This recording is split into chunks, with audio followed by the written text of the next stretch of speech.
তুমি নবীর ছোঁয়ায় হলো আরো জান্নাতের চেয়েও দামি। নবী যে তাই আছেন শুয়ে জান্নাতের টুকরা বলে করলেন যে ঘোষণা। আশিকেরই আসল জান্নাত সোনার মদিনা।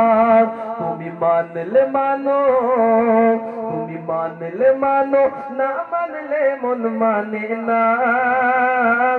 আশিকেরই আসল জান্নাত সোনার মদিনা। আশিকেরই আসল জান্নাত সোনার মদিনা।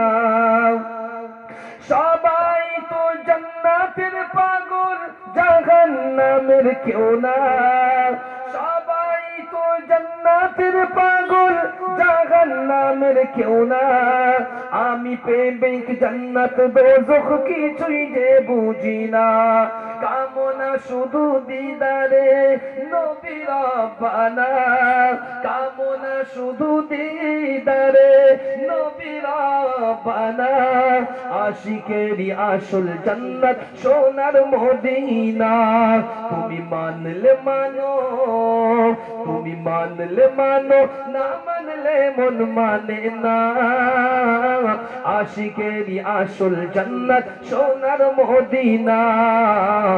আশিকেরই আসল জান্নাত সোনার মদিনা। আল্লাহুম্মা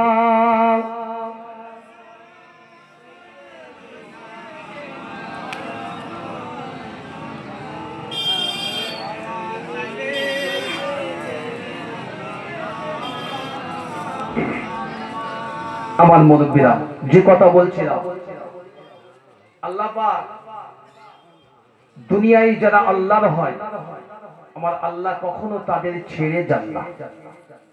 আর দুনিয়ায় যারা আল্লাহকে ছেড়ে দিয়েছে, আমার আল্লাহ কখনো দুনিয়ায় আর তাদের ধরেন না।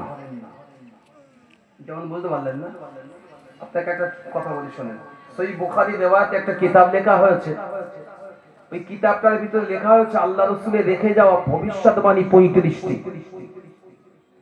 ওই কিতাবটা দেখতে দেখতে যে কটা ভবিষ্যৎবাণী দেখলাম, তার ভিতর লেখা হয়েছে ইতিপূর্বে 16টা ভবিষ্যৎবাণী কমপ্লিট, সামনে 12টায় চলছি, আর 8টা একদম শেষে সংগঠিত হবে। ভাবলাম 16টা কমপ্লিট কি কি লিস্ট আপ দিয়েছে, পড়তে পড়তে ভাবলাম আল্লাহ রাসূল যা বলেছেন সাদাকতা, আল্লাহ রাসূল সবসময় সত্য বলেন। যদি বলেন সুবহানাল্লাহ। এক নম্বরে রাসূল বলেছিলেন যে ফেরাউনের দেহকে আল্লাহ সংরক্ষণ করবে, পচবে না, খসবে না, গলবে না, কিচ্ছু খাবে না। তাই আছে তো না? আছে। দেখ ওদিকে যাচ্ছি না। তো আল্লাহর যারা হয় না, আল্লাহ তাদের ওই হাল করেন। আল্লাহর যারা হয় তাদেরকে আল্লাহ, আপনি যে কোনো সময় মাহবুবদের কবরের পাশে যাবেন, ওলিদের কবরের পাশে, আপনার যদি আল্লাহ পাক ইলমে লাদান্নি দিয়ে থাকে, আল্লাহ আপনার অন্তর যদি নূর আলা নূর করে থাকে, আল্লাহ আপনার অন্তরটা যদি অন্তর চক্ষু খুলে দিয়ে থাকে, আপনি কাশফুল কুবুর মুরাকাবা মুশাহিদা আপনি করতে পারলে ওলিদের সঙ্গে রূহানি জগতে আপনার সাক্ষাৎ হয়ে যাবে। একবার জোরে বল। ছোট্ট করে শুরু করি। আমরা জানি আমাদের প্রত্যেকে যাদেরকে মান্য করি, আমাদের রাহবার বলে 19 শতাব্দীর মুজাদ্দিদ পীর আবু বকর সিদ্দিক রাহমাতুল্লাহ আলাইহির মতদর্শের মানুষ, ঠিক না? ভুল বললাম বাবা? আমরা ফুরফুরার পীর হুজুরের মতদর্শের মানুষ। তার জীবন আদর্শ কি? তিনি যেটা আমাদের ছিল না সেটাই আমাদের দিয়েছে। আমাদের সময়ের সাথে রাগ করবেন না। আজকে সময় হয়েছে, সময়ের সাথে সাথে আমাদের ভিতরে কতটা মেন্টালি দলমত হয়েছে। অমুক হুজুর ভালো না, তমুক হুজুর ভালো না, আমি ওদিকে যাচ্ছি না। মনে রেখে দেন, ফের বলছি, আপনার গ্রামের 100 মানুষকে লাইনে দাঁড় করাবেন, এই 100 মানুষের ভিতরে অন্তত 90টা মত পাওয়া যাবে। 90টা মত পাওয়া যাবে। তো আপনার গ্রামে 100 মানুষ সামলাতে পারেন না, অমুক হুজুরের ছেলেই খারাপ, অমুক নবীর ছেলে খারাপ, এই মত আপনার আমরা আসে কি করে? আমার কথা বুঝতে পারলেন না? কখনো মত বিনিময় ভাবে নিয়ে আসবেন না। ভালো না লাগলে ছেড়ে যাবেন। আল্লাহর ওলি মুজাদ্দিদুল জামানের ওসিহাত যদি বলেন সুবহানাল্লাহ। মুসলমান শুনে রেখে দাও নওজওয়ানেরা, ফুরফুরার পীর মুজাদ্দিদুল জামান 19 শতাব্দীর যিনি মুজাদ্দিদ ছিলেন বাবা, আল্লাহ পাক বড় নিয়ামত করেছিলেন, বড় আলা দরজা করেছিলেন। আল্লাহ যাদের শানে আল্লাহ পাক ওই আলা ইন্না আউলিয়া আল্লাহ লা খাউফুন আলাইহিম ওয়ালা হুম ইয়াহজানুন।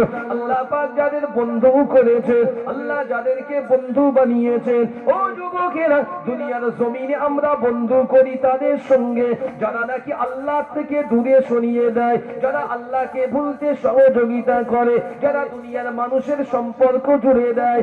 না না না, আল্লাহর সঙ্গে যাদের সম্পর্ক তৈরি হয়, আল্লাহকে যারা বন্ধু করতে পারে, আমার আল্লাহ গোটা দুনিয়ার জমিনটাকে আমার আল্লাহ তাদের কদমে তাবে করে দেন। জোরে বলেন সুবহানাল্লাহ। ও যুবকেরা আল্লাহ পাকের ওলি ফুরফুরার পীর মোসাদুজ্জামান দাদা হুজুর রহমাতুল্লাহ আলাইহি আল্লাহ পাকের বড় আলা ছিলেন। 1 তারিখে হুজুরের যিনি ওলি ছিলেন, পীর ছিলেন, তার নাম হলো সুফি ফাতে আলী ওয়াইসি। কি বললাম? সুফি ফাতে আলী ওয়াইসি রাহমাতুল্লাহ, যার একটা জিগরি লতাব ছিল রসুলে নুমা। কি ছিল?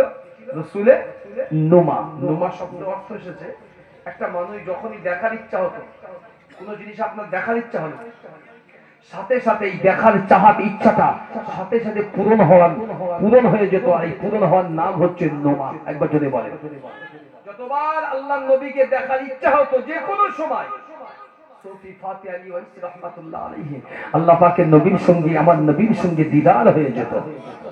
এত ইজ্জতওয়ালা ছিলেন। আমি ওদিকে যাচ্ছি না। এই রসুলে নুমা সুফি ফাতে আলী ওয়াইসি রাহমাতুল্লাহ আলাইহি উনি বর্তমান যার মাজার মুচিপাড়া লেন বা মানিকতলা লেন বলতে পারেন, ওখানে হুজুরের মাজার। গাড়ি রেখে অনেকটা হেঁটেই যেতে এখনকার যুগে, ওদিকে যাচ্ছি না। জি, তো উনি অধিকাংশ সময় আগে থাকতেন ধর্মতলায় একটা ঝুপড়ি করে, রফি আহমেদ তিগওয়াই স্ট্রিট। আমি আপনাকে বলছি, কথাগুলো মনে রেখে দেন। যেখানে আলিয়া ইউনিভার্সিটি অপোজিটে মাদ্রাসা বোর্ড, আর তার অপোজিটে রাস্তার অপোজিটে আপনার আছে মাওলানা আজাদ কলেজ, আর আলিয়ার আরো অপোজিটে মাদ্রাসা বোর্ডের অপোজিটে আছে বেকার হোস্টেল ইলিয়েট বলা হয়, যেখানে আমি এক গুনাহগার কিছুদিন থেকে পড়াশোনা করেছি ক্যালকাটার মাদ্রাসা। ওদিকে মাওলানা আজাদ, ও বলছি না। কোন এক তারিখে ওই আলিয়া ইউনিভার্সিটিতে আগেকার সময় বড় বড় মুফাসসির আল্লাহ পাকের ওলিরা তারা শিক্ষকতা করত। চাই বসিয়ার আল্লামা হুজুর থেকে, ছাত্র থেকে নিয়ে, শিক্ষকতা থেকে নিয়ে বড় বড় আল্লাহ পাকের মহান মহান ওলিগুলো আলিয়া ইউনিভার্সিটিতে শিক্ষকতা করত। ঠিক না ভুল বললাম? এখন যদিও সেই মান আর শান আর গৌরব নেই। তো যাক, কোন এক তারিখে একজন ওস্তাদ তিনি তার ছাত্রদেরকে পড়াচ্ছেন, হাদিস পড়াচ্ছেন। হাদিস পড়িয়ে দিয়েছে, ছাত্ররা হাদিসটি মুখস্থ করতে করতে আলিয়া থেকে নেমে বেকার ইলিয়াট হোস্টেলে গিয়েছে। এই রাস্তা দিয়ে যাচ্ছে হুজুর, এই যেতে যেতে ওই আলিয়ার ছাত্ররা মুখী স্টুডেন্টরা একটা হাদিস বলতে বলতে যাচ্ছে, তা আল্লাহর ওলি শুনতে পেয়েছে। বলছো বাবা একটু দাঁড়া, কি হয়েছে বাবা? ফকির সাহেব, রসুলে নুমা সুফি ফাতে আলী ওয়াইসি হুজুরের এই জামা কাপড় ভালো ছিল না গো, ময়লা ছিল। হুজুরের ছিল আলখেল্লা, আল্লাহর মহাব্বতে দিদারে পাগল থাকতো, নবীর দিদারে। ছাত্রদের দাঁড় করিয়েছে, কার পাল্লায় বলেছে, কি হয়েছে বাবা? তোমরা যে মুখ দিয়ে একটা হাদিস বলছে, হাদিসটা কে পড়িয়েছে? আমাদের উস্তাদ।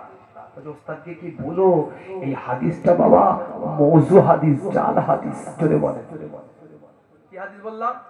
মওযু, জাল, বাতিল হাদিস। ছাত্ররা কথাটা যেন ফু মেরে উড়িয়ে দিল। ওলিরা কত শানওয়ালা হয় দেখেন। উনি বলে চলে গেল, ছাত্ররা কথা ধরুন বাদ দে, ফকির সাহেবের কথা বাদ দে, চলে গিয়ে হোস্টেল থেকে ফিরে পরের দিন যখন ক্লাসে বসেছে, মাওলানা বেলায়েত হোসেন রাহমাতুল্লাহ আলাইহি, যাকে আলেমদের সূর্য বলা হতো সেই যুগে, তিনিও বড় মুফাসসির এবং আলেম ছিলেন, খুব বড় দরজার মানুষ। এই মাওলানা বেলায়েত হোসেন রাহমাতুল্লাহ আলাইহি আলী ইউনিভার্সিটির শিক্ষক ছিলেন। হুজুরের ক্লাসে ছাত্ররা গিয়ে বলছে, হুজুর গতকালকে রাস্তা দিয়ে যাচ্ছিলাম, একটা ফকির বাবার সঙ্গে দেখা হয়েছে, আপনি যে হাদিসটা পড়িয়েছিলেন, এই হাদিসটা বলেছে। আমরা বলতে বলতে উনি আমাদেরকে ডেকে বললেন, বাবা তোমার শিক্ষককে গিয়ে বলো এই হাদিসটা জাল ও মওযু, আল্লাহ রাসূলের কোনো হাদিস এমন কিতাবে নেই। একবার যদি বলেন, শিক্ষকের কানে গিয়েছে, তিনিও তো ওলি মানুষ। কি মানুষ? ওলি মানুষ। আল্লামা রুহুল আমিন রাহমাতুল্লাহ আলাইহি পীর আবু বকর সিদ্দিকের জীবনী লিখতে গিয়ে লিখেছে, রাসূলে নুমা সুফি ফাতি আলী ওয়াইসি রাহমাতুল্লাহ আলাইহি আল্লাহ পাকের বড় আশিক ব্যক্তি ছিল, আল্লাহ নবীর বড় প্যারা উম্মত ছিল।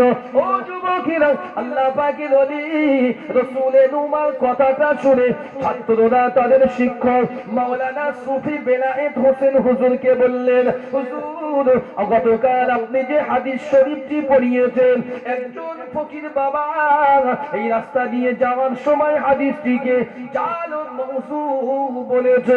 আল্লাহর ওলি বললেন, বাবারা তোমরা ক্লাসে বসে থাকো, আমি একটু শুনে অফিসের ভিতর থেকে আসি। ও যুবকেরা, আল্লাহ পাকের ওলি মাওলানা বেলায়েত হোসেন সাহেব রহমাতুল্লাহ আলাইহি হুজুর আমার শাস্ত্রের ভিতরে লাইব্রেরির ভিতরে চলে গেল। আলিয়া লাইব্রেরির ভিতরে বিরাট লাইব্রেরির ভান্ডার, যারা ইলমিয়াত ফিকহের জ্ঞান রাখেন বুঝতে পারবেন। উনি ইলমিয়াতের লাইব্রেরিতে গিয়ে আলিয়া লাইব্রেরিতে রিজাল শাস্ত্রের বড় বড় হাদিসগুলো একটাকে হুজুর আমার পৃষ্ঠাগুলো উল্টাতে লেগেছেন। সিয়াসাত্তার কিতাবগুলো দেখলেন, না না না না, কোনটি জায়গায় তিনি ওই হাদিসটাকে ওইভাবে পেল না। অবশেষে রিজাল শাস্ত্রে খুঁজতে খুঁজতে একটি জায়গায় গিয়ে নিশ্চিত হয়ে গেলেন, সত্যি সত্যি আমি যে হাদিসটা ছাত্রদের এতদিন পড়াচ্ছি, অধ্যয়ন করাচ্ছি, আমি মাওলানা বেলায়েত হোসেন নিশ্চিতভাবে এই হাদিসটি ছিল জাল মওযু। আল্লাহ পাকের ওলি শিক্ষক তিনি তার ছাত্রদের কাছে ফিরে আসলেন। ছাত্রদের কাছে ফিরে এসে আলিয়া মাদ্রাসার ক্লাসে প্রবেশ করলেন। ছাত্ররা জিজ্ঞাসা করলেন, হুজুর আমাদের হাদিসটা কি আপনি প্রমাণ পেয়েছেন?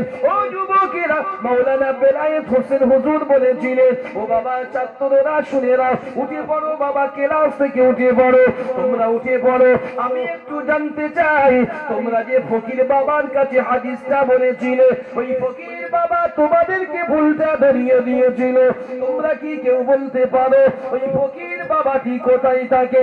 ছাত্ররা কেউ কেউ বলেছিল, হুজুর আমরা তো তার ঠিকানা জানি না, তার আস্তানাও জানি না, তবে এতটুকু শুনেছি জেনেছি তিনি নাকি ধর্মতলার একটা সাইটে ছোট্ট ঝুপড়ি খুলে বসে বসে আল্লাহর জিকির করে, মানুষ আসলে তাদেরকে ইসলামের শিক্ষা দিয়ে দেন।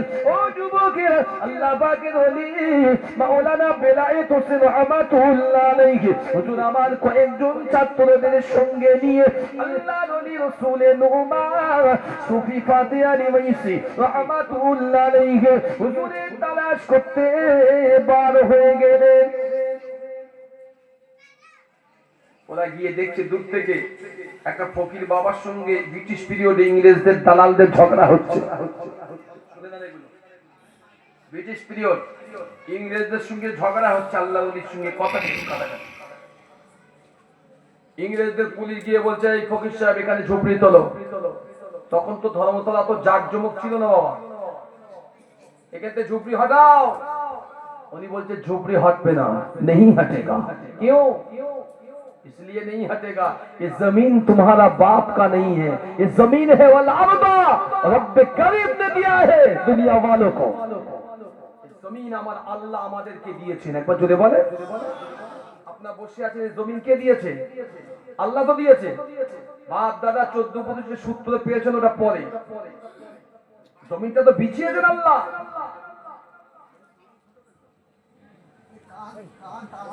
তাই আচ্ছা আচ্ছা আচ্ছা, ইকো কমান, এক মিনিট ইকো কমান। আচ্ছা একটু আসলেন দেখি কি হচ্ছে। একবার দরুদ শরীফ আল্লাহুম্মা। দেখেন বাইরে ঠিক আছে কেটে বলবেন আমাকে, বাইরের লোকজন আছে।